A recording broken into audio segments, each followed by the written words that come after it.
Bonjour, alors on va faire un hachis parmentier. Alors 600 g de viande hachée, une gousse d'ail, des échalotes, du persil, sel et poivre.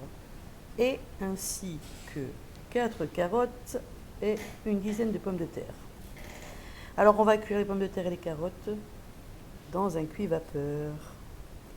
J'ai mis donc mes pommes de terre et je viens mettre mes carottes. Et je cuis tout ça à la vapeur une dizaine de minutes.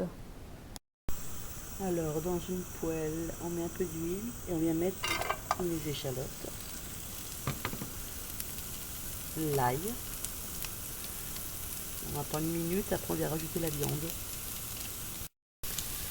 Donc voilà, mon ail et l'échalote c'est translucide. Je viens rajouter mes 600 g de viande hachée et je vais venir donc cuire.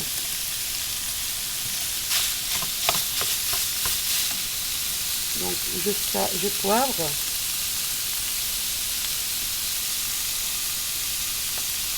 Et je viens saler.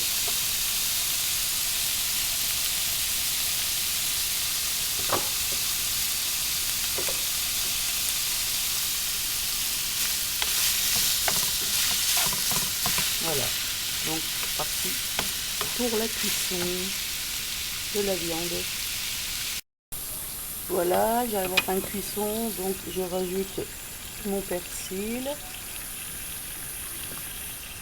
et je laisse encore une petite minute.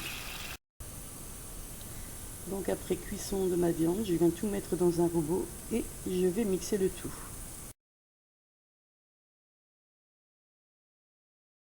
Oui, les carottes sont cuites. On va simplement les écraser. Saler un petit peu. Et poivrer. Voilà. Maintenant, on vient s'occuper des pommes de terre. Donc, on va faire la purée. Donc, on travaille toujours une purée à chaud, hein, bien sûr. Ouh là là, la buée. Voilà. Donc, avec ce presse-purée. Alors, on vient rajouter une petite morceau de beurre, du sel, on sale, on poivre. Et je vais rajouter un petit peu de noix de muscade. C'est facultatif, hein, faut aimer. Voilà. Et du lait, donc du lait chaud. Voilà. Et donc avec mon presse-purée, surtout ne moulinez pas, enfin ne faites pas avec un appareil, hein, ça va rendre élastique. Simplement avec ça, on va venir écraser les pommes de terre.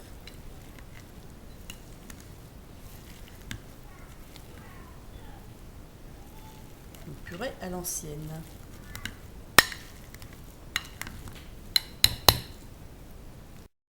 Alors à présent, on vient prendre son plat qui va aller au four.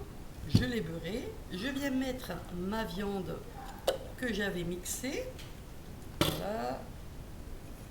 Je viens tout étaler.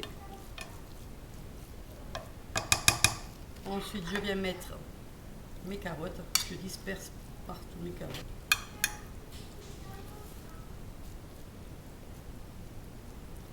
Et je viens mettre ma purée.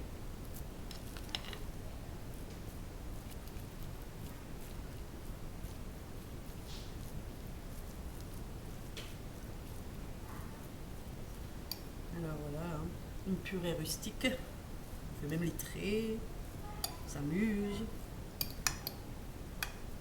Et on vient rajouter du fromage râpé, donc du gruyère. Donc voilà. Et moi je rajoute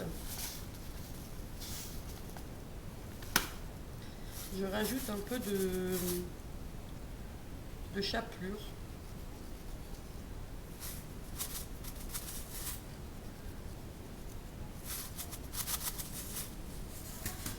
Voilà. Donc comme mes aliments étaient encore chaud.